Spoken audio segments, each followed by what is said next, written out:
오늘 함께 읽으신 여호수아 1장 1절에서 6절 말씀을 중심으로 말씀 제목은 이리 잡았습니다. 한번 따라해 주시죠. 일하시는 하나님께 주목하십시오. 저희가 올 1년을 하나님의 일하심을 경험하는 한 해로 사모하면서 시작했습니다.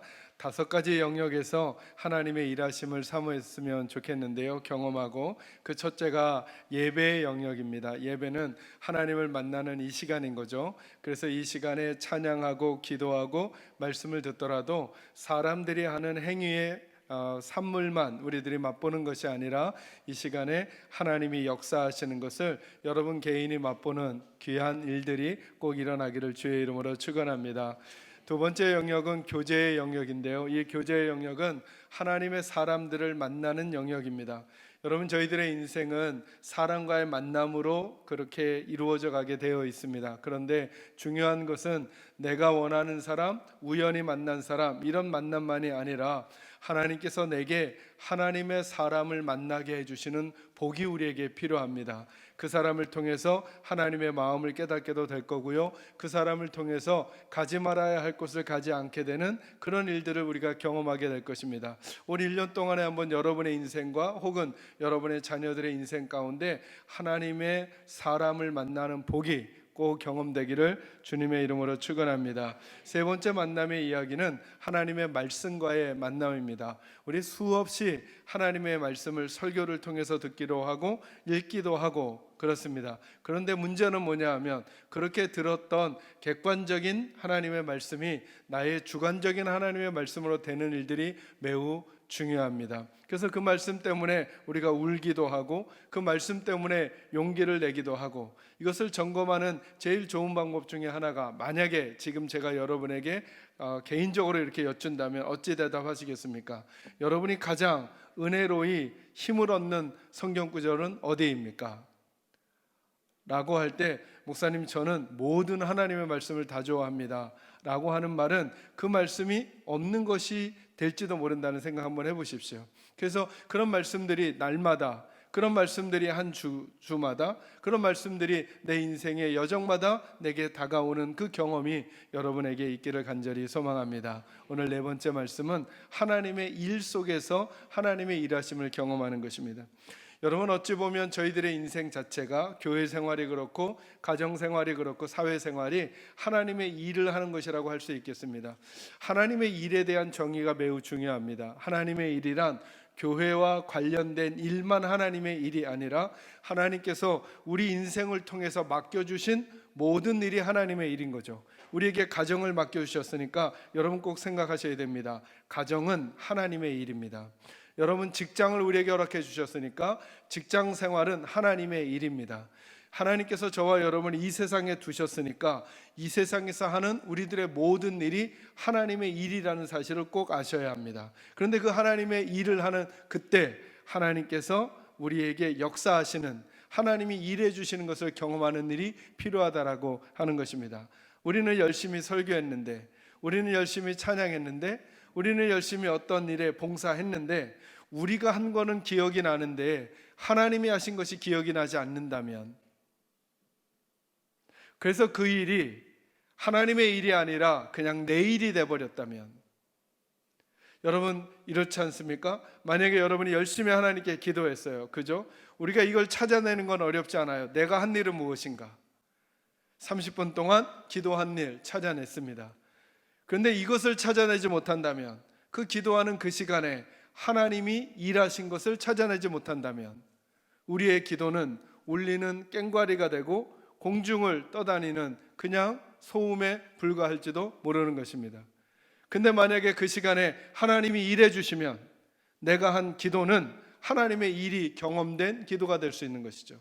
제 설교가 그렇습니다. 여러분의 찬양이 그렇습니다. 여러분의 안내가 그렇습니다. 여러분의 주일학교 봉사가 그렇습니다. 우리는 가르치고, 우리는 설교하고, 우리는 찬양하고, 우리는 안내한 우리의 일을 찾아내는 건 할 수 있는데 하나님은 어떤 일을 행하셨는가를 찾지 못한다면, 우리는 많이 모였어도, 많이 했어도, 잘 했어도, 오랫동안 힘있게 했어도 우리만 한 것이고 하나님은 하지 않으셨다면 우리의 삶을 통해 하나님의 역사를 경험할 수는 없게 된다는 것입니다. 저는 올 1년 동안에, 그리고 우리가 하나님 앞에서 살아가는 동안에 우리가 한 일 넘어서는 하나님의 일을 경험하는 일들이 여러분에게 있기를 주의 이름으로 축원합니다. 그 이야기가 오늘 본문의 핵심 내용입니다. 오늘 여호수아 1장 1절에서 6절 말씀은 어떤 상황이냐면 이스라엘 백성들에겐 매우 중요한 상황입니다. 지난 40년 동안 애굽에서 나와서 광야 생활을 하다가 이제 하나님께서 목적지로 삼아주신 가나안 땅을 앞에 두고 있었습니다. 그런데 가나안에 들어가는 문제는 광야를 지내는 문제랑은 전혀 다른 만큼 어렵고 힘든 문제입니다. 지금 그들은 요단강 앞에 있습니다. 이제 요단강을 건너가 그 가나안 땅에 가서 정복하는 전쟁을 해야 됩니다. 물론 광야를 지나면서도 전쟁을 한 적이 있었습니다. 그러나 여러분 생각해 볼 게 뭐냐 하면 유목민들과 전쟁을 하는 것하고 한 곳에 정착해 있는 사람들과 전쟁을 하는 것은 매우 다른 일입니다. 유목민들과 전쟁을 하는 것은 유목민들 자체가, 광야에서 생활하던 사람들 자체가 여기에 머물다 저쪽에 머물 수도 있는 사람들입니다. 그러니까 여기가 아니면 저쪽으로 가도 됩니다. 근데 그 통로에서 전쟁을 하게 되니까 다른 쪽으로 비껴가도 되는 것이죠.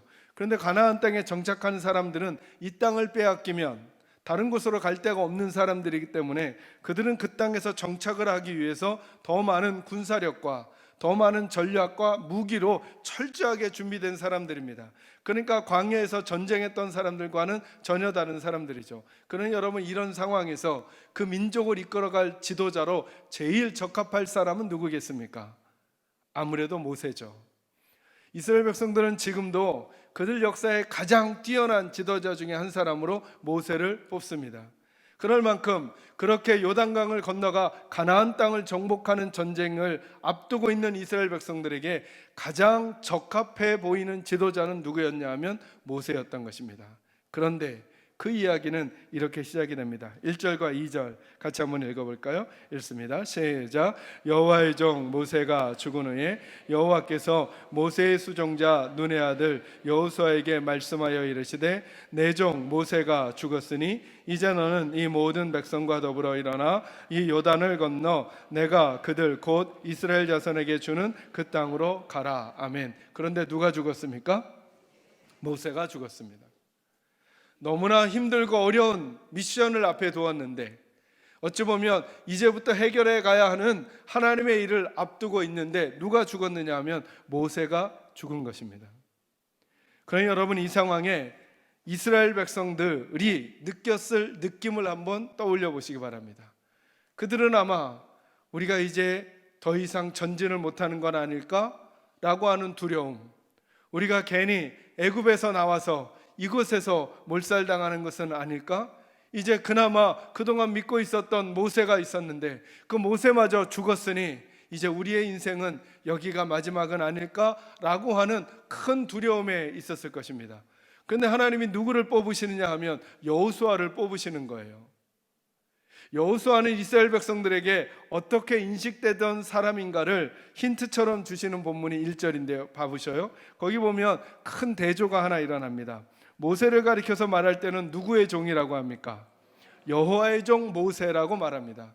근데 여러분, 여호수아를 설명할 때 뭐라고 말합니까? 모세의 뭐라고요? 수종자. 간단하게 표현하면 모세의 뭡니까? 종이라는 거죠. 그러니까 이스라엘 백성들에겐 그렇게 느껴졌어요. 모세 그러면 하나님이 떠오르고 여호수아 그러면 누가 떠올라요? 모세가 떠오르는 거예요. 그런데 그 사람이 우리의 지도자라는 거예요. 그러니 여러분, 지도자가 된 여호수아도 불안한 거죠. 자기는 지금까지 누구만 열심히 잘 보좌했을 뿐이에요. 모세만 잘 보좌, 그거를 본인도 알고 백성들도 안단 말이죠. 근데 이제 백성들을 향해서 자기가 지도자 역할을 해야 한다는 것이 얼마나 두렵고 떨었을까, 그 이야기가 1장 전체에 나오는 것입니다. 그래서 하나님께서 누구를 설득하냐 하면 여호수아를 설득하죠. 두려워하지 말아라, 강하고 담대하라, 내가 너와 함께 해줄 거다 라고 말씀하시는 이유가 뭐냐면 그렇게 여호수아가 두려워했다는 것입니다. 동시에 그를 바라보던 백성들도 두려워했다는 것이죠. 근데 하나님께서 오늘 1절에서 6절에 보면 한 가지 중요한 작업을 하십니다. 그 작업이 뭐냐 하면 이제 앞에 큰 하나님의 일을 앞두고, 그러니 저와 여러분도 이 땅을 살아가는 혹은 교회를 섬기는 그리고 우리의 가정사역과 직장, 사회를 살아가면서 하나님의 미션을 앞두고 있는 우리들이 마음에 가져야 될 중요한 하나님의 힌트가 오늘 본문에 있는데, 하나님이 가장 마음을 쓰시는 작업이 뭐냐면 시선을 바꾸시는 것입니다. 어떻게 해요? 이스라엘 백성이 지금까지 시선이 누구에게 고정되어 있었습니까? 모세에게. 그런데 그가 죽었다라고 하는 이야기를 먼저 시작하십니다. 여호수아 말씀은 그래서 어떻게 시작되느냐면 모세의 죽음부터 시작합니다. 모세가 죽었다라고 하니까 모든 일이 이제 끝나겠구나라고 하는 절망처럼 보이지만 하나님이 시선을 바꾸는 것이죠. 모세에게서 누구에게로요? 하나님에게로 바꾸는 거죠. 여호수아가 아니라, 여호수아는 모세의 뭐에 불과해요? 몸종에 불과한데요. 아니, 하나님의 종을 보다가 모세의 몸종을 보면 시선을 바꾸면 용기가 생길까요? 낙심이 될까요? 낙심이 되죠. 아니죠. 하나님은 시선을 바꾸는 거죠. 누구에게서 누구에게로? 모세에게서 하나님에게로. 그래서 오늘 본문의 첫 번째 말씀은 뭐냐면 이거예요. 한번 따라합니다. 모세가 죽어도, 다시 한번요. 모세가 죽어도 하나님의 이야기는 계속됩니다.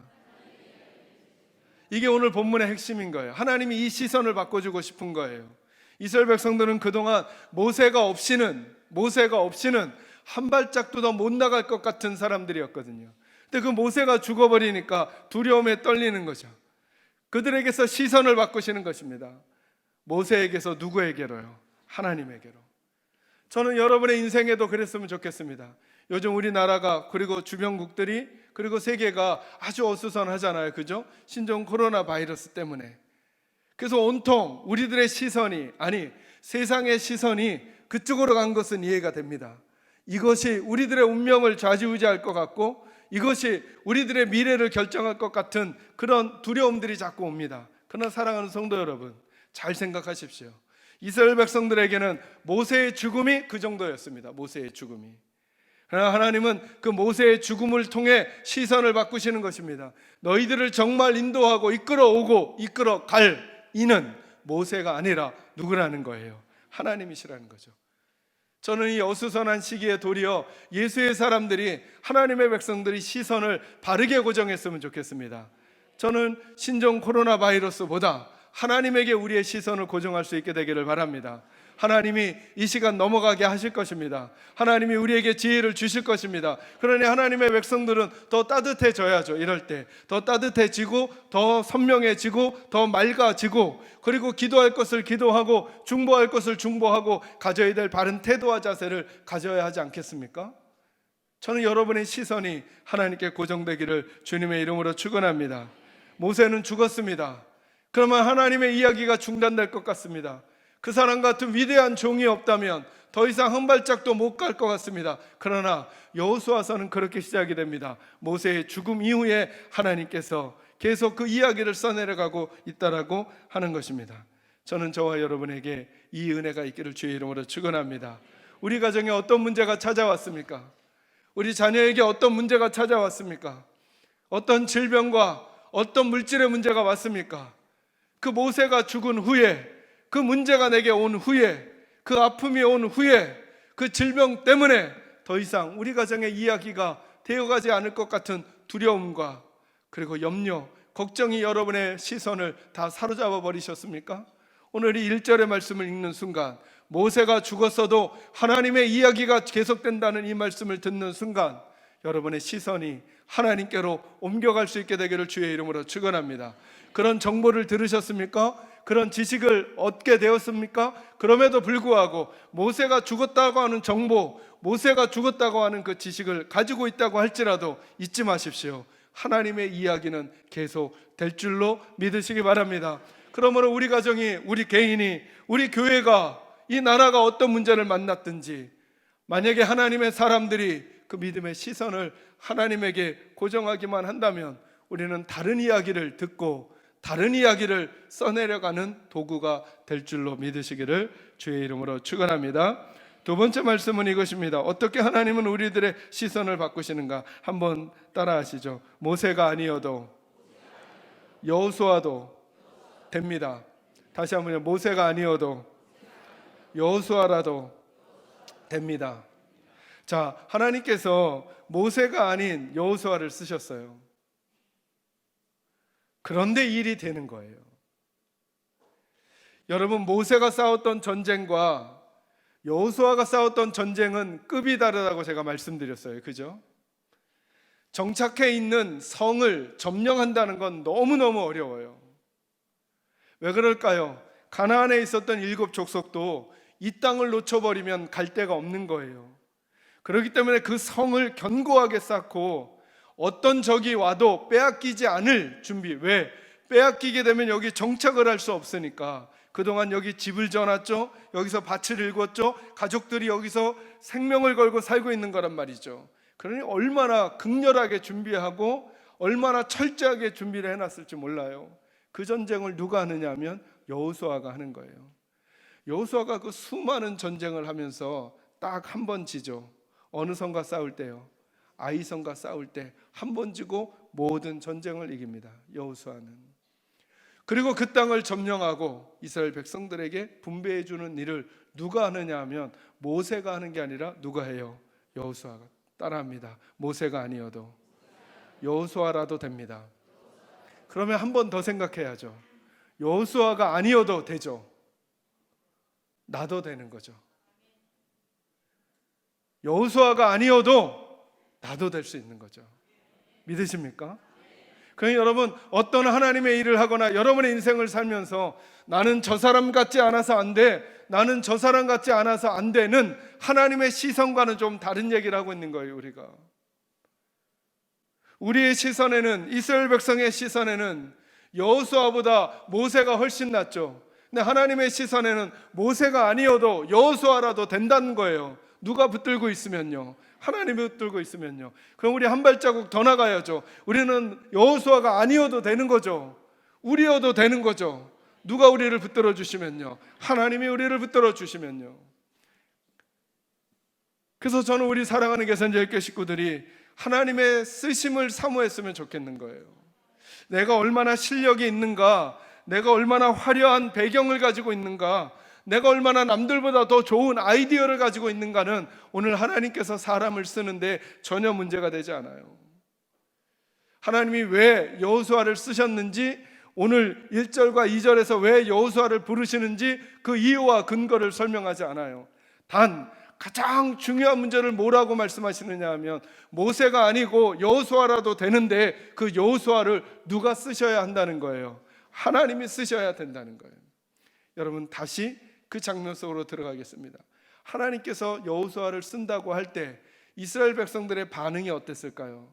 와, 하나님께서 뽑을 만한 사람을 뽑으셨어, 이렇게 할까요? 아니면 저 사람 말고 다른 대안이 있을 수 있을 텐데 라는 생각을 할 수도 있었을까요? 저는 후자가 가능했을 거라고 봐요. 왜요? 여기 보니까 1절에 보니까 여호수아를 어떻게 표현하냐 하면 모세는 여호와의 종이지만 여호수아는요, 모세의 수종자라고 표현해요. 계속 이 표현을 쓰지 않아요. 나중에 여호수아 24장 29절에 보면 여호수아가 죽을 때 나이가 110세라고 하는 표현을 쓰면서 뭐라고 말씀하시느냐 하면 여호와의 종 여호수아다, 이렇게 표현해요. 하나님의 사람을 바라볼 때 이스라엘 백성들의 입장에서는 여호수아는 어떻게 보였느냐 하면 모세의 몸종처럼, 모세의 수종자처럼 보였단 말이에요. 여러분, 모세의 수종자니까 어떻게 행동했을까요? 모세가 가라면 가고 서라면 서고, 하여튼 모세 옆에서 아부하는 사람처럼 계속 모세 편만 들고 이랬었겠죠. 아마 많은 이스라엘의 지도자들이나 다른 백성들의 입장에선 아니 저 때 좀 할 말 좀 하고 이렇게 뭔가 지도자의 역량이 보여야 될 텐데, 여호수아는 항상 모세에게, 모세가 A라고 하면 A라고 하고 모세가 B라고 하면 B라고 하는 사람이었단 말이죠. 이런 사람 말고 조금 더 주견이 뚜렷하고 목소리가 크고 힘 있는 또 다른 후보자들을 좀 뽑아서 우리 백성들 중에 가장 뛰어나다 싶은 사람 쓰면 안 될까라고 하는 마음이 그때 그 당시 있을 수 있지 않았겠냐는 거예요. 근데 왜 하나님은 여호수아냐는 거예요. 그가 다른 이들보다 뛰어났기 때문일까? 아니죠. 여러분, 그래서 늘 하나님의 일은 어떻게 진행이 되는가? 하나님이 쓰시는 사람을 통해 된다는 거예요. 그러니 저는 우리 사랑하는 개선교회 식구들이 하나님 앞에 간구하는 거죠. 하나님, 저를 사용해 주십시오. 하나님 저를 사용해 주십시오. 또 하나 더 생각할 건 이거죠. 여호수아가 아니고 내가 될 수 있지만 동시에 내가 아니어도 되는 거죠. 다른 사람이 될 수 있는 거죠. 그러니 늘 하나님의 사람들은 어떤 태도를 가져야 하는가? 두렵고 떨리는 마음을 가지고 있어야 되고 감사하는 마음을 가지고 있어야 되는 거죠. 설교하는 저를 예로 들면 이 자리 제가 아니어도 되는 거죠. 다른 사람이어도 되는 거죠. 하나님이 쓰시면. 근데 하나님이 저를 사용해 주신다고 하니 제가 감사하고 감격할 밖에요. 우리 성가대가 그렇죠. 성가대가 아니어도 다른 이들이 할 수 있어요. 근데 하나님이 써주시니 이 일은 감사한 일이죠. 너무 감사한 일이죠. 안내위원도 마찬가지인 거죠. 교사도 마찬가지인 거죠. 아닌데요 목사님, 전 시켜서 지금 억지로 하고 있는데요 라고 생각하는 분이 혹시 계시다면 곧 기도하고 내려놓으셔도 돼요. 제가 본 성경은 그래요. 하나님의 일에 쓰임받는 건 특권이지 절대 짐이 아니에요. 모세가 아니어도 하나님은 여호수아를 데리고도 하나님의 일을 하셔요. 여호수아가 아니어도 그 다른 누군가가 세워지면 하나님이 그를 사용하시면 그를 통해 하나님의 일을 하셔요. 그가 아니고 우리여도 하나님은 일하실 수 있어요. 그러니 나는 이것이 없고 나는 이것이 없고 나는 시간이 오래되지 않았고 나는 나이가 많고 나는 나이가 적고 나는 교회 나온 지 얼마 안 되었고 나는 배움이 적고 나는 가진 것이 적고, 이것은 우리가 하나님의 일에 쓰임받지 못할 아무런 하등의 이유와 핑계가 될 수 없다는 거예요. 예수님의 제자들이 그들의 계급이 다 달랐죠. 예수님의 제자들이 그들의 소유가 다 달랐죠. 예수님의 제자들이 다 지식이 다 달랐죠. 그런데 똑같이 주님이 쓰시니까 쓰임받는 것이죠. 세상은 우리에게 다른 얘기 해줄지 몰라요. 그 기준을 정해놓고 이 기준에 부합하지 않으면 성공하는 인생, 위대한 지도자가 될 수 없다고 말할지 몰라요. 근데 성경은 시선이 달라요. 성경은 하나님이 써주시면 된다는 거예요. 저는 우리 하나님께서 여러분을 사용해 주시기를 주의 이름으로 축원합니다. 혹시 올 1년 동안 교회 앞에 중요한 중책을 맡았는데 마음에 부담을 느끼고 감히 내가 이걸 감당할 수 있을까 생각하는 분은 여호수아를 묵상하십시오. 여호수아가 그 마음이었습니다. 하나님, 제가 모세 대신에 이 일을 할 수 있겠습니까? 하나님, 모세가 죽었는데 내가 어떻게 이 백성을 이끌어갈 수 있겠습니까? 그 하나님 계속 설명합니다. 내가 너와 함께 할 것이다. 두려워하지 말아라. 마음을 강하게 해라. 너는 내 편에만 서라. 그러면 내가 널 책임질 거다 말씀해 주시잖아요. 하나님, 전 방법을 모르는데요, 방법은 내가 만든다. 하나님, 저는 길을 모르는데요, 길은 내가 연다. 그래서 하나님 말씀하시잖아요. 요단강을 건너갈 때 여호수아가 낸 방법으로 가지 않아요. 하나님이 내신 방법으로 가죠. 여리고성을 무너뜨릴 때 여호수아가 만들어낸 전략으로 이기지 않아요. 하나님이 만드신 전략으로 이기는 거죠. 만약에 그 순간에 여호수아가 전략을 냈다면 여리고성을 무너뜨리지 못했을지도 몰라요. 하나님이 전략을 내시니까 이기는 거죠. 내게 방법이 없는 것, 내게 전략이 없는 것, 내게 비전이 없는 것은 그닥 문제가 되지 않아요. 문제는 하나님이 날 쓰시는가, 나는 하나님 없이 나 혼자 일하는가, 여기에 문제가 있는 것입니다. 저는 여러분의 인생과 여러분의 가정이, 그리고 특별히 우리에게서 자라는 우리들의 자녀들이 하나님이 붙들어 주셔서 쓰시는 아름다운 인생들이 되기를 주님의 이름으로 축원합니다. 그러니 하나님이 지금 나를 써주시는 것을 감사하고 두렵고 떨림으로 이 시간들을 잘 걸어가면서 하나님이 어떻게 우리를 통해 일하시는지를 보게 되는 놀라운 은혜가 꼭 있기를 간절히 소망합니다. 마지막 세 번째는 이것입니다. 여러분, 3절에서 6절 말씀을 한번 읽도록 하겠습니다. 좀 길지만 같이 읽겠습니다. 시작. 내가 모세에게 말한 바와 같이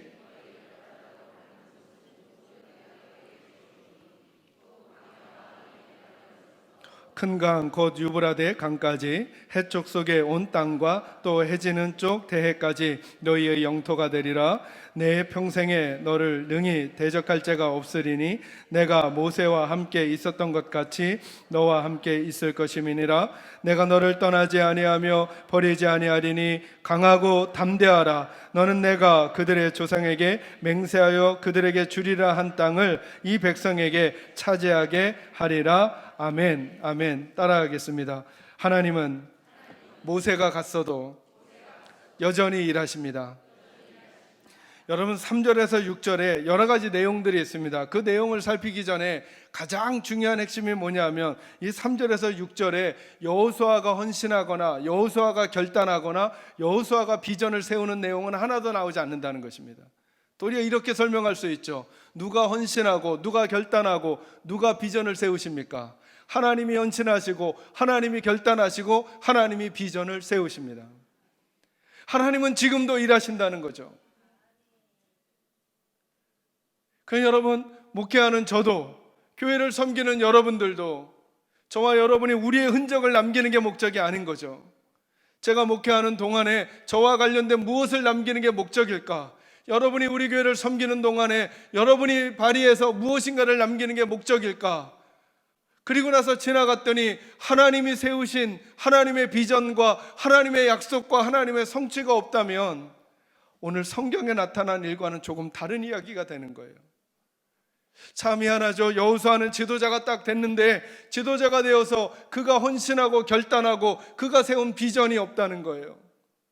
도리어 무엇이 나타나느냐 하면 하나님의 비전이 나타나고 하나님의 약속이 나타나고 하나님의 결단과 헌신이 나타난다는 거예요.